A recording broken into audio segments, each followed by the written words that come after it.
Hi, everyone. It is another episode of Help Me Be Me. This is Sarah May Bates, and this is an episode I'm calling Befriending Yourself and Growing Self-Respect. And it's for one person in particular, but I think it applies to a lot of people. If you woke up and you felt like, I don't know if I like myself, this is for you. Self-respect is, I think, in our intellectual mind, we think of it as the way we have an air of confidence as we interact with other people. But it's also being respectful to yourself, like internally, and being kind to yourself, acting as a person that you respect. And for myself, I think one of the ways that I can conceptualize of this, that I think I would like to offer you, is a really simple frame of becoming a wise second self to yourself. And like, if you think of your dominant thought narrative as that wise second self, you can do a lot of work to ground yourself and make yourself feel really confident and positive just through how you use that friendly, compassionate voice consistently. And this second self can really aid you like a friend would as you move through what I'll call the chatter. And chatter, I think of as like rumination, constant analysis. It's the thinking that's either future based, like worry based, for example, or rumination in the past, as in replaying stuff, trying to get grounded in like how you feel about something in the past. So that chatter can kind of cause us to feel negative about ourselves. And what that wise second self can do is really become the consistent dominant thread or dominant narrative, the quiet wisdom that allows us to get some grounding, some solace, some comfort, some safety in the face of that chatter. So this episode, just a heads up, is very meta and lofty and vague. And I'm going to try really hard to refer to myself and like examples from my own life in the hopes that it translates what I'm trying to say. So I'm going to try and try really hard to stay sort of like very grounded in a thread. So I would call this second self that I'm calling your wise second self as the person who has control over your body. And this is really about starting to define and develop that second self as the one who can use your voice out loud. And when you feel alone, your job is to activate that wise second self to say something that would comfort you in that moment. And this kind of like wise presence is always there. It's always sometimes we forget it's there because the chatter is so noisy, but that self is resolute, calm, compassionate, loves you no matter what. If you win, if you didn't win, whatever you look like, what's going on in your life, that second self can really be there for you and activate your body in ways that help you, even when you feel like you're flailing, like everything inside is in chaos. And sometimes your body will just activate and know what to do, even if your thoughts have no clue what that action is going to be. I remember back when I was really struggling with like behavior that was very dysfunctional and damaging. Sometimes I would just trust my body to take me somewhere despite the chaos in my head. And it was like being able to understand that there was a separation between this like wise second self and the shit that was being said in my head was an awareness that hasn't left me. It's just like, don't worry, there's always this kind of being there that can help if you're really struggling and you need help. I think one thing that happens to a lot of us over time is we get lost in the chatter and we kind of associate ourselves with it. And we're constantly looking for an answer outside of us as to what'll make us the happiest. And so we're constantly looking to something external someone else's measure, stuff, pictures of things on social media. Like we're looking for some answer as to what will make us feel whole and good about ourselves. And it's just a bad habit of focus. And so forever, our happiness will always be just out of reach. It'll be just over there, whether that's wanting a partner or a title or some status of some sort. And it's just, we get duped over time. We just get duped of thinking that that is where we have to go in order to get happiness. So I think of this kind of building this relationship with yourself, with this wise self, as an answer to happiness because you build a very strong friendship and it feels really healing. You build a sense of comfort and safety and joy with just you because you watch this person be really consistently nice to you and you start to feel really important and special. So, because I'm going to refer to myself in this episode, I just want to give you a heads up. There are a couple of bits that are about parenting, and I don't normally do parenting as a topic on this show, but that's the example that's been most relevant to me. So I will be talking about just how to process your own feelings about yourself in relationship to your kids.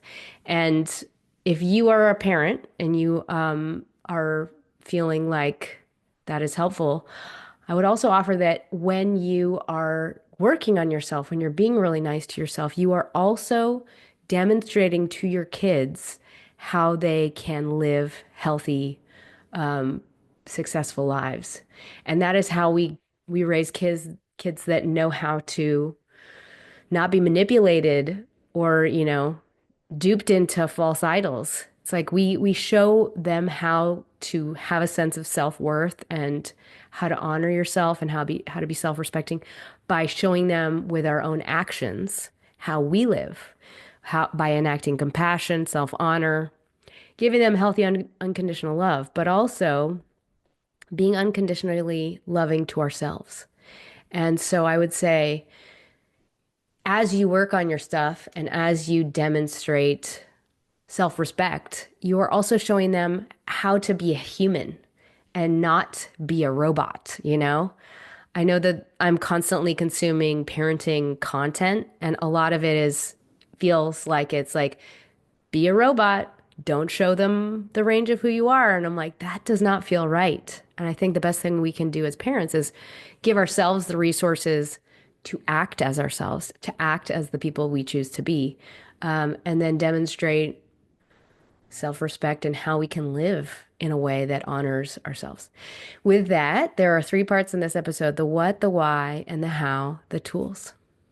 Part one, the what. Creating a divide between the chatter and not. And that is developing a relationship with yourself. And it can begin of thinking, it can begin as thinking of the voice in your body as one that is truer, a truer sense of you, and allowing that voice to be consistent and using it as a grounding tool. Even when there's like a lot of inner chaos, that can be a choice. So here's an example of how I would divide that inner voice in a moment that I feel triggered or I feel like I've split from myself. I don't feel good about that self. So I feel guilty when I yell at my kids. And I think, and I internalize that feeling of, oh, that's something a bad mom does. That's when I'm feeling scared, put upon, at the mercy of events. I feel powerless. And in that situation, those thoughts are things that could go unchecked or unnoticed. But in that moment, if you notice yourself hurting, if you notice yourself feeling badly about yourself, that's when the wise second self can come in and say, hey, let's go easy on Sarah today. You just went through uh, over a week of caring for your children 24/7 throughout the night, through having a fever. And like, Sarah's human. She's human. She just went through a lot. Let's go easy on her today. As soon as that wise second self says that, I'm like, ah, thanks, me. I feel so special. I feel so considered. And yet this is all happening in me. The key to this is the second self has a third person voice and always gives you the benefit of the doubt. Comes to your aid, comes with compassion. So if you are struggling with something in your life, negative feelings around self, something that disappoints you, frustrates you, makes you feel ashamed, know that in that situation there is a missing piece of information. Anything that is trigger based or reactive, something that you feel conflicted about and makes you question yourself, makes you question how you feel about being you. Know that there is some expectation, some belief you have that is out of alignment with reality. Like wherever we are getting caught up, there is something along that chain of behavior, of experience, that needs to be untangled and processed. For example, you may conceptually believe in somebody else's advice for what you want for yourself in your own behavior. And in order for you to act on that advice, there is a missing piece of information. There's some blind spot. If you're unable to jump to point B for some reason, there's something you haven't seen. There's something that's invisible. If it's just not working, there's something that's invisible. I know that's vague, but I think I'm going to try and go into even more weird, vague detail about it. I think when we are confused about how to get to a point B with a particular behavior change that is based in something reactive, something fear-based, something in us is going, blank in some process of some sort. And we are judging ourselves for that. We're feeling bad about something. We are not seeing that the source of that pain and that self-judgment is coming from a lie we have told ourselves or an impossible expectation we have set on ourselves. And we can't see that from where we're suffering. Even if you expect it from yourself, it does not make it so. So I'm going to try and give you another example that is not me and my kids. You might think, I don't like me. I am not special, and other people don't like me, and I can tell because of the way they're acting. And that chatter might be so intense in your head, you might not be able to focus. Everything might go through that filter. It might make you so uncomfortable that you want to control that feeling by cutting other people out of your life or being harsh and ignoring other people. And you might really want to take the advice of let people have their space and don't take it personally and don't judge them and don't pathologize them if they need space and if they don't want to call back and if they don't text back. Like, let them do them. They might be going through their own thing. Like, that might be something you want to take on and you want to practice, but in your physical response, you only can feel grounded by taking control over the situation by being like, I hate those people. I'm going to cut them out of my life. Like that, it'll make you almost double down on the belief as a means to feel safe with it. So in that specific situation, what is hidden that needs processing for you would be for you to be 100% on board with I am okay as I am. Like for us to be able to act on, I'm going to let those people do what they need to do to take care of themselves. I'm going to take myself out of the equation. What's the missing piece of information that would allow us to truly get to that result? We have to know I am okay as I am. And everything in my life is okay, regardless of what anybody else does. How do we get to that belief? We have to know we're safe and that we will survive the worst case scenario of these people don't like me and they don't want me in their life. There's some part of us, the hidden fear, the hidden belief is that that feeling will kill me, that truth will kill me, that surviving that is impossible. It's an old, very young emotional belief. And all of our hidden fears that block us from getting to an outcome are threat-based memories. Like, I cannot possibly tolerate this lack of control. I cannot possibly tolerate this suffering. That was true at a certain time in your life. It's not true today, but emotionally, we're telling ourselves, I cannot possibly feel that. It's too intense. It's too painful. It might kill me.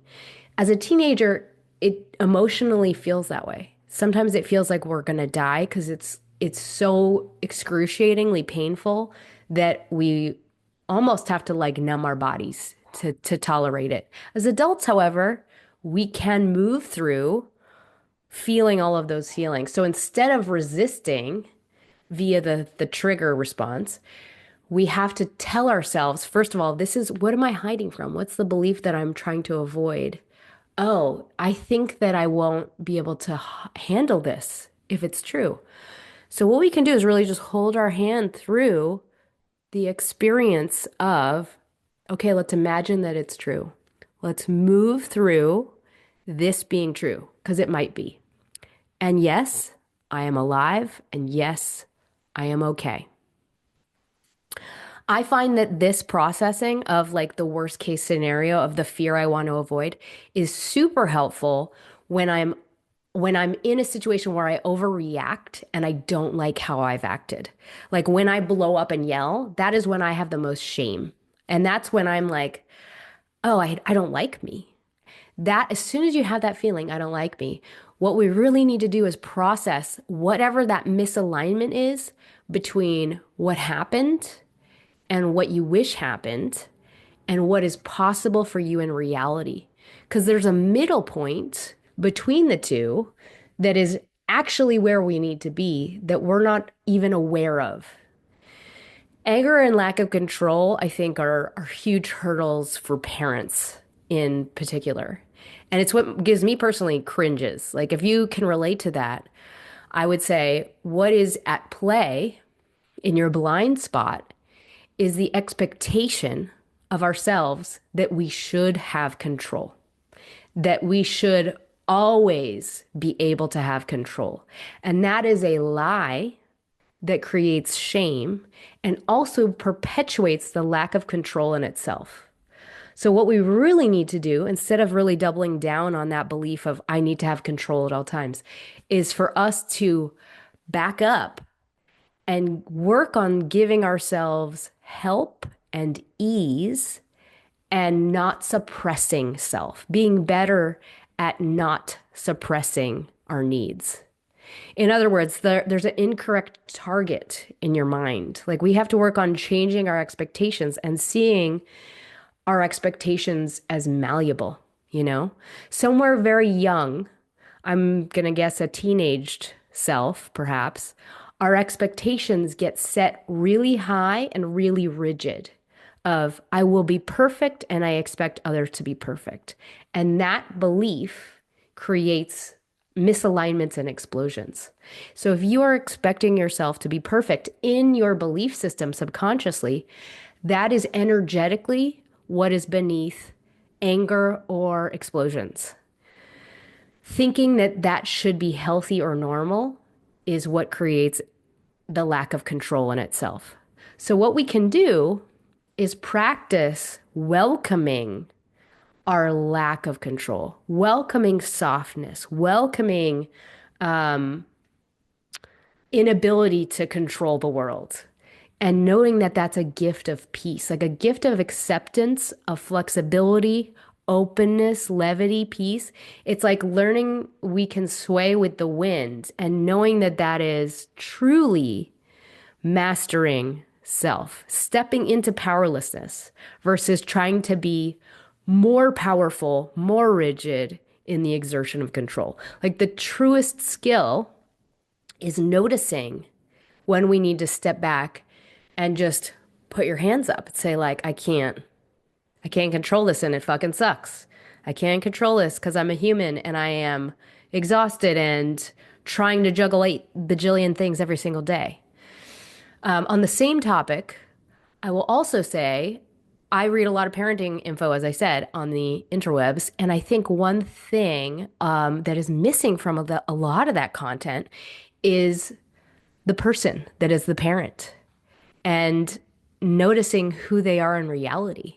Like, I think a lot of parenting advice out there is one-sided in that it's be perfect and here's what you do for your child. And I'm like, but that's supposing that you're perfect, which is not ever true. And if it is true, I wonder what your planet looks like. I bet it's amazing and manicured because it's definitely not Earth. Um, so I would say, for me in particular, the idea that you could possibly never get mad at your kids does not exist because that is not doesn't take me into the equation of a human being that works and breathes and eats and does all the things I do. And I also don't want my children to experience a version of a robot who is lying, who cannot be authentically myself. And I feel like that is, we always have to look at advice if we're taking advice from other people and see, is this true? Does this take into account all of the things that are true of me? And, or is this based on an untruth?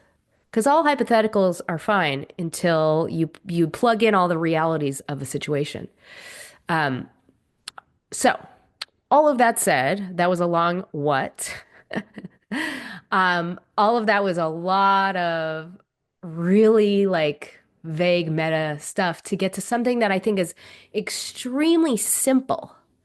However, I think a lack of acceptance of what is what blinds us to a lot of solutions. Like without us really processing like the truth of what is, we we can get really frustrated and feel really powerless about how to jump to an outcome.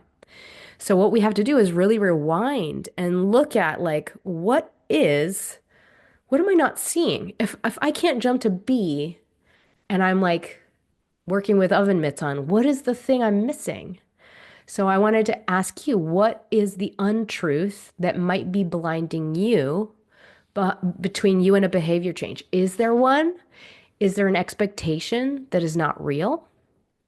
Which brings me to part two, the why. In general, I think in culture, I'll say there is this opposing set of needs that we are negotiating at all times. One set of needs is like, be calm, be vulnerable, be present, feel into your feelings. And then there's this opposite set of needs, which is like, be successful, be perfect, be happy and high vibrating, and don't validate pain or low feelings, and really just look at the goal. So what's the correct way to be? I think of life as very much like a moving meditation that is kind of like doing a yoga pose or a series of yoga poses in that we are flexed and using our bodies as we move through a sacred set of motions. It takes efforting, it takes correction as we move through it. But through that constant balancing, we feel whole, we feel like we've accomplished something. We also feel joy, we feel rewarded, we feel we're growing. Outside of that, I mean, there's this amazing device that is our brain that is helping us move through things. But that chatter, I think, is something that makes us associate ourselves with the wrong things and associate happiness with the wrong things. And that chatter that we experience in our heads is very much dictated or influenced by culture. Culture meaning, whatever the norm, the belief systems projected to you by the society you live in, whether that's your direct community or everything you see on television, everything you see on social media, your family, your religion, whatever it is. So if you are in a culture that idealizes independence, as in Western culture, your chatter will be very focused around self-actualization, individual achievement, individual kinds of success. And so the pressures you feel will be very tinted toward individual success. However, if you are in a culture that is more about interdependence, like as in Japan, your chatter will be more about seeking equanimity and collective goals. Like, so the pressure would be to uplift your family. And so, independence in Western culture, East, equanimity, that's to say that all of these expectations we fall into that become the norm or become the trend in our brain will govern wherever we feel like we're failing or wherever we feel like we need to head toward. And so when we are within a culture, we might have a feeling like I am a failure or I don't like me. But I want you to recognize how much of that idea of what I'm supposed to be is not from you. It's created by the society around you. I'm going to put a link to a book in the show notes called Chatter that you can read more about this in particular.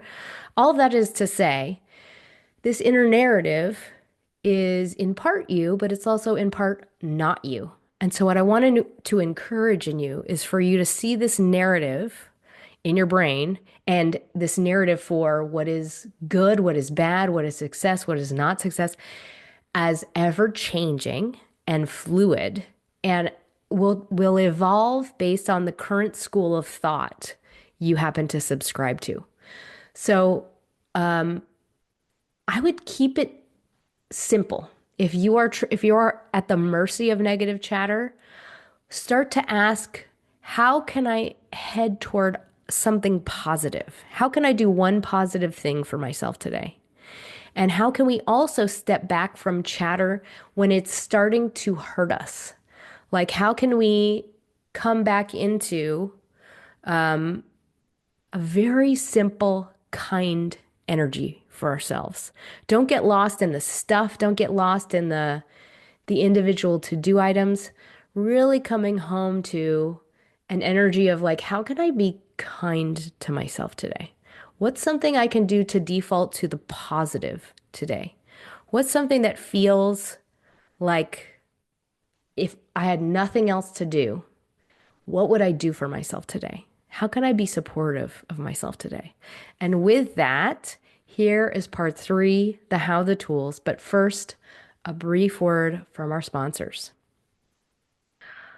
All right, the first tool, when in doubt, make space. When you have no feedback about what to do, I think one thing that I find in a lot of my clients is like, I don't even know what I want to do. I don't even know, I don't like myself. I don't know who I am. I don't know where to go, what to do. When in doubt, just make space and really get good at being home in your body. And by that, I mean, we might just need a cleanse from ingesting content and the seeking and the searching. And one thing I like to do is just meditate. I hate that advice from anybody. I'm like, oh, it's like telling somebody like, just be healthy. It feels like not enough. It feels like advice that's like only going to scratch the surface. But if you can start a small practice of like a few minutes here and there throughout your day, what you'll find is your brain feels relieved. Your psyche feels relieved and like it feels like almost like taking a shower. It's very cleansing. And so if you have no idea what else to do, like, should I take a class? Should I start to cook? Should I start to do yoga? Just start with like adding to all of the little spacious moments throughout your day. And I mean things like going outside and staring at a plant, staring at the clouds, staring at trees for like minutes throughout the day. Whenever I'm doing this thing where I'm like on my phone at night and I'm like, what am I even doing? This thing is just controlling me. I'm like, I don't even know what I'm pressing. That's immediately when I put it down and I just close my eyes and allow the color behind my eyelids to just be my focus for a few minutes. It's just like washing your brain. And with that space, we can start to hear an inner voice a tiny bit more, a little bit at a time. That's what the goal is, just to be able to hear that wise second self a tiny bit more, a little bit at a time. All right, the next tool, never enough. I wanted to offer you this, just highlight this in your head. Notice the empty seeking energy. It's that thing where your body is like, feels like a bottomless pit and you're looking for stimuli, you're looking for something to thrill you. We're looking for that gush, that like reward center gush. It's like feeling like we need to fill a hole with something. That's what she said. That's what we need to, when we feel like we have some sort of feedback that's necessary. That's a red flag of a ruse. It's like the feeling of not full. I need something more. I need more stimuli. In the face of that, really what we need to do is get back to the basics of peace, of feeling a sense of comfort in our body, of getting into our body. So as soon as I'm starting to like get that bottomless pit feeling, I'm like, oh, it's happening. I'm getting that weird, like empty craving feeling. And as soon as you recognize it, you come back to the feeling that is like a deeper sense of reward. And by that, I mean like, I like to go straight to my journal and write gratitudes because it's like, this feels genuinely fulfilling. This feels genuinely positive. Another one is getting into your body, like doing movement that is flow based. If you can dance, like with your headphones on. I also think yoga poses are like inversions are really helpful in these moments. Also, being with an animal, if you have a pet, being with giving love and getting connected to someone in your life, like a child, those are all really grounding and healing. Never enough is like a setting that I tend to default to almost like as an old habit from high school. And it induces kind of like seeking feedback, indulgence, all different kinds. And there's actually nothing that will ever quench the feeling. And that's what you have to recognize at the beginning of it so that you can come back into a different mindset and really feel connected to whatever action is going to ground you. All right, the next tool, distant self-talk. This is in the chatter book. I mean, it is pretty logical, I think. I think all of us somewhat know how to do this, but know that speech is very linked to thinking, and therefore it turns on neural machinery that can help us physically ground. And that is why speech is really powerful as a means to soothe yourself if you are getting lost in chatter or you're becoming dysregulated or emotionally triggered by your chatter. And so that this is what I'm calling the wise second self is using distant self-talk. And by that I mean third person talking to yourself in a voice that is like, "Hey, is that helpful? Hey, Sarah, is that helpful? Would you and the answer is usually no. And then you can ask things that help broaden any myopia from a standpoint of time. So if you can challenge your thinking to grow broader, because usually what our rumination or our worry is doing is it's like really becoming like hyper focused on a threat that we feel is imminent and immediate. So what this distance self-talk can do is ask, hey, what will this be to you in 1 month from now? Will this be a worry to you? How will you feel about this in 1 year from now? And that's in the rehearsal of that thinking, you're already kind of untraining that chemical loop in your brain. So it's helping you ground just through the exercise itself. Second part of this tool is a journal exercise. Usually, what we're doing in our energy is we're saying, I can't possibly survive this. I can't possibly survive it. It's going to kill me. This thing, this worry, this fear, this belief about me is so dangerous, I might die.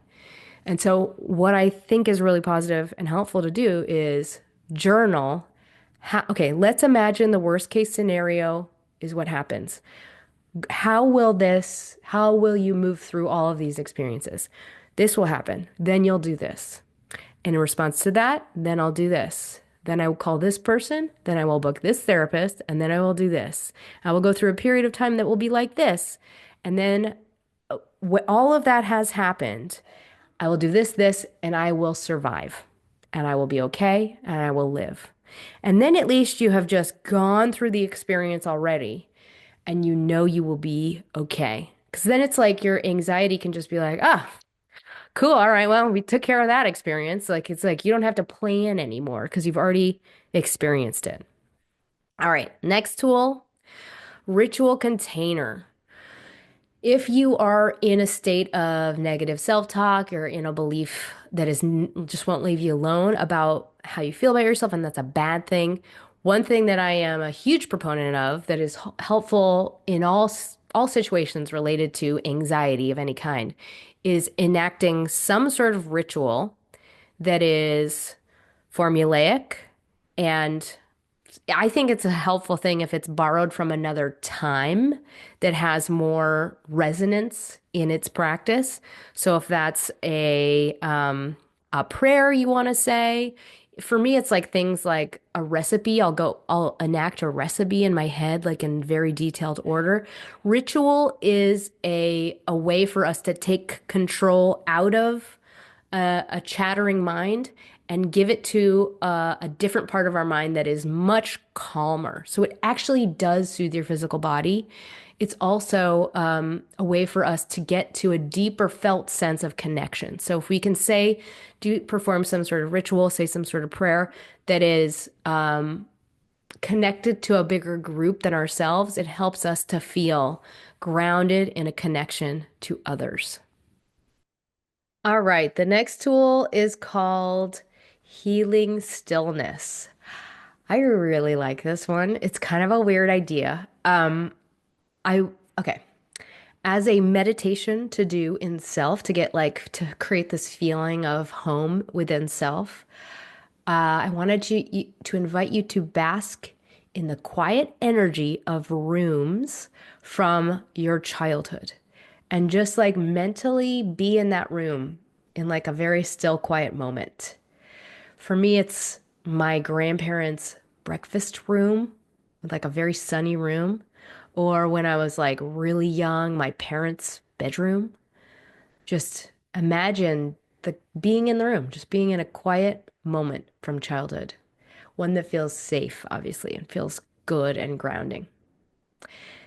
All right, next tool, time travel healing. This is a weird hippie idea, but I've been doing it. I invite you to do it. And I think what it really does is it encourages a friendship with yourself and a feeling of having your own back. I want to invite you to revisit your old self in moments when you were really suffering, like any of the moments that really left a mark.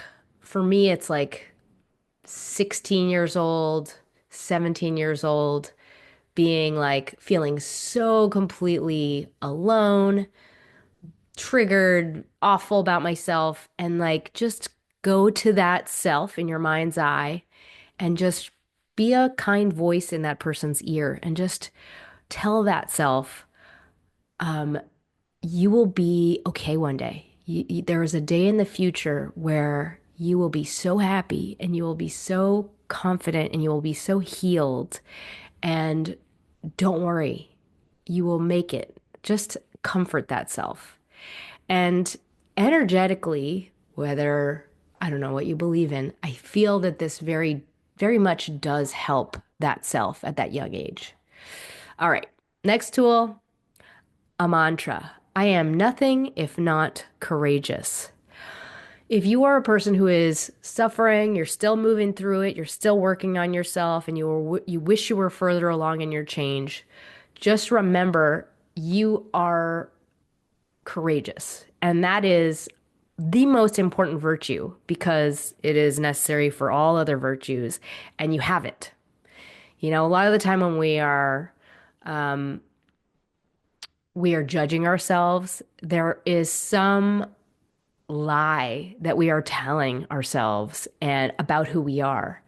And that is what is creating the block. It is not our capacity. It is not our talent. It is not our goodness. And just remember, you have what it takes. You just have to find the path and be clearer on how to get there. But it is not, the goods aren't broken. All right, the next tool is a journal exercise. I invite you to do this if you are in a place in your life where it feels possible for you. I know if you have lost everything in a fire, this is not a journal exercise I would recommend, but this is a reflection for you to look back on 2024 and just take stock of all of the things you achieved that year. And really take stock. Just write a bulleted list of what you accomplished and what you savored and what you lived right. And think of all of those values that you would like to carry over into this new year. Like, what are you really proud of that you built for yourself? You have all of that power in your body and more.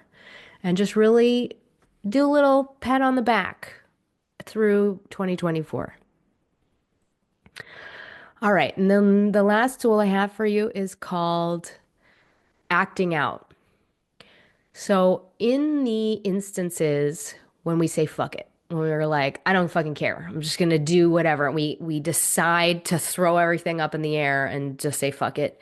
That is the aftermath of some decision we had moments before or hours before to abandon ourselves. And the next time that happens to you and you're like, I really wish I didn't say fuck it. I want to invite you to look back and see what what was it? What was the moment I abandoned myself? What was the instance when I said I don't matter? It's it's usually something like swallow it, move on anyway. We tell ourselves like you don't deserve to rest or you got to just muscle through it. We deny ourselves some support or rest that is needed. That's what sets up a fuck it. So when I yell or when I blow up, I know I'm out of alignment. And what I need to do is really ask, when did I get out of alignment? When did I split from myself? Because what really needs to happen is I need to be given a break by me. And how do I do that? I slow down and I really embrace, like, I need to ask for help. It's not so hard to ask for help. So those are my tools. I hope this episode is helpful to you and I hope it made sense. Before I close, I wanted to thank my latest sponsors. Ashley, thank you so very much for your donation. So sweet and kind. Christina, thank you so much for your donation and your kind letter. Jenny, huge donation from you. Thank you so much. Anyone who has the means, donations really help out this show. And you can head to yaywithme.com or find me on Patreon. Thank you so much to my monthly sponsors on Patreon. If you don't have the means, if you could share it with someone, it could help. That helps me as well.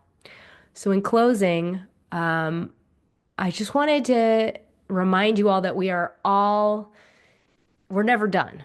We're constantly calibrating. We're not solved. Life is never solved. It's forever a process of building, rebalancing, recalibrating, self-examining, looking at where we choose to head. And one thing that I didn't think of as super important for myself until recently, until like, I don't know, the last 5 years of life, is being the same person in all spheres of life. That is an incredibly empowering, healing place to be. And so if you haven't considered that, if that's not true for you, I invite you to make that into a goal. It won't happen overnight, but just slowly having that goal of being consistent in your work life, in your romantic life, in your friendships, in your public self, in your internal self, all of that being consistent. What it does is it makes you grow more confident, less fractured, more consistent in self-love, more able to see who you are and be proud of that self. I, for a long time, used to compartmentalize myself and be different versions of myself as a means to feel safe in certain spheres. And what I didn't realize was happening was that it made me half feel like I had to be someone different for different people. It was it's a version of telling yourself like you're not good enough for certain places. Even if at the moment it feels self-protective, what it really does is keeps you from the most projected pure expression of self. And know that this takes very tiny, small, gentle steps day in and day out. It can take 10 years to accomplish something this profound. Knowing who you are is something that happens very gradually with intention. And for you to find like healing from a chronic sense of self-pity or healing from a belief that it's never going to happen. It's like over the course of 10 years, something becomes authentically you. It's a part of your fibers versus a hobby or a practice. So I'm not saying it's going to take 10 years, but I'm saying give yourself time to don't take the pressure off of yourself. If you're feeling like, I don't like me and it's never going to happen. It's like it does. It actually does. It just happens when you can't measure it. You'll look back and you'll be like, "Oh, wow. Fuck, I'm a different person now." It's happening all the time. That's what I'm trying to say. I send you my love. I hope this is helpful and don't forget to smile.